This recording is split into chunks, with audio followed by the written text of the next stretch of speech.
With Mr. Leonard Eisenberg. He's the originator of perdaily.com. And this is Francisco Arellano? I'm Francisco Arellano, yes, your humble interviewer. And that's Public Education Reform Daily, DAILY.com. Please look into that. Mr. Eisenberg, we wanted to ask you today about what is this privatization movement with regards to public education? Well, there are two reasons that people are trying to privatize public education. The first reason is public education is worth a whole lot of money in the hands of private forces, private corporations. You can double your money in 7 years. You can get huge federal and state tax benefits.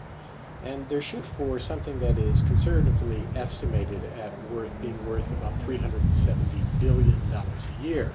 Now, this privatized model of something that has been really one of the foundational functions of any government, which is to educate its people. By corporations trying to take over this, they not only seek to get their hands on the money that the state is spending on education through the running of charter schools, which, by the way, have no more success than regular schools. They're 17% more successful than public, 47% the same, and 36% actually do worse. But the other added benefit that is of great interest to corporations is that you can dumb down American society. If you control education and you lower the level that you're educating people to let's say a 7th grade level at best, then they don't have what is necessary to really function as citizens. Our founding fathers put in the hands of the citizen the control of the government under the Constitution. That's where power is vested. And if you can dumb down the citizenry by controlling public education, you get a twofer. You make a whole lot of money, while at the same time eliminating the citizenry's power to hold government accountable. Now, who are the people that are behind this privatization movement? Well, there are major corporations in the United States that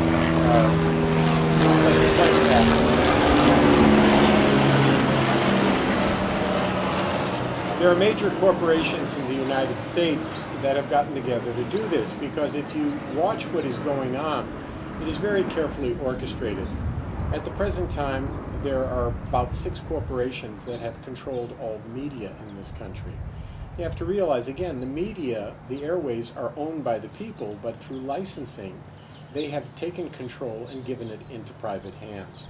So when the people who want to control public education, which are major corporations because they see it as a revenue stream and the ability to control criticism, want to do this, they can orchestrate a situation where any alternative to charter schools is not dealt with, where what is actually going on in public schools is never reported in the media because they control the media.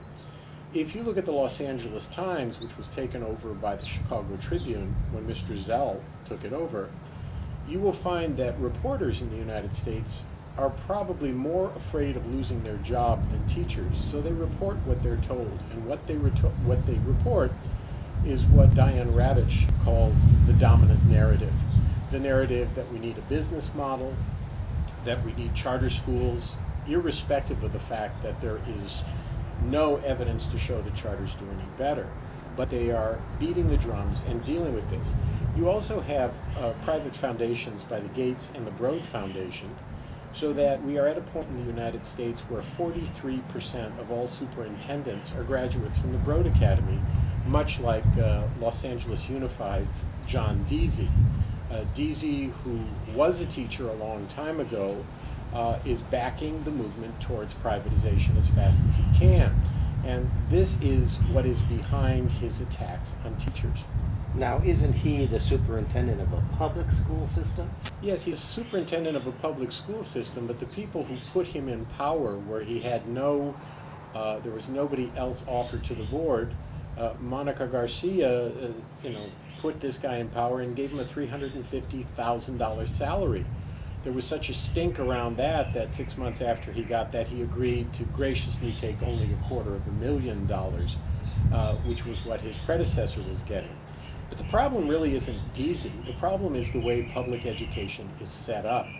It is a top-down bureaucracy. It is completely antithetical to anything having to do with democracy.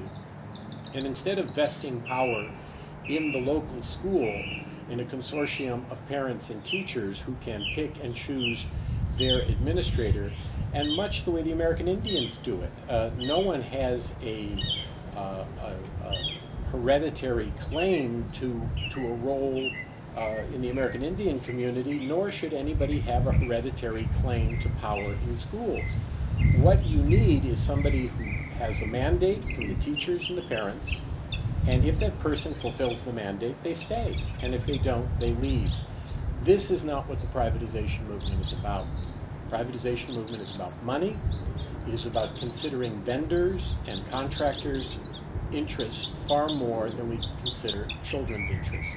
And all you have to do is look at the Los Angeles Unified School District 44 years after the Latino walkouts and realize that education for Latino children in a district that is 76% Latino and 14% black and only 6 to 9% white is no better off. As a matter of fact, is measurably worse than it was 44 years ago. So these are people who have had control.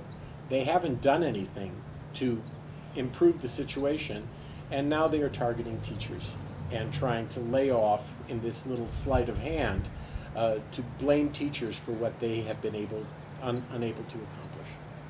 So as we can see, the education of our children is of a paramount concern, and the attacks that public education are going through right now are things that we as a society must put our attention to.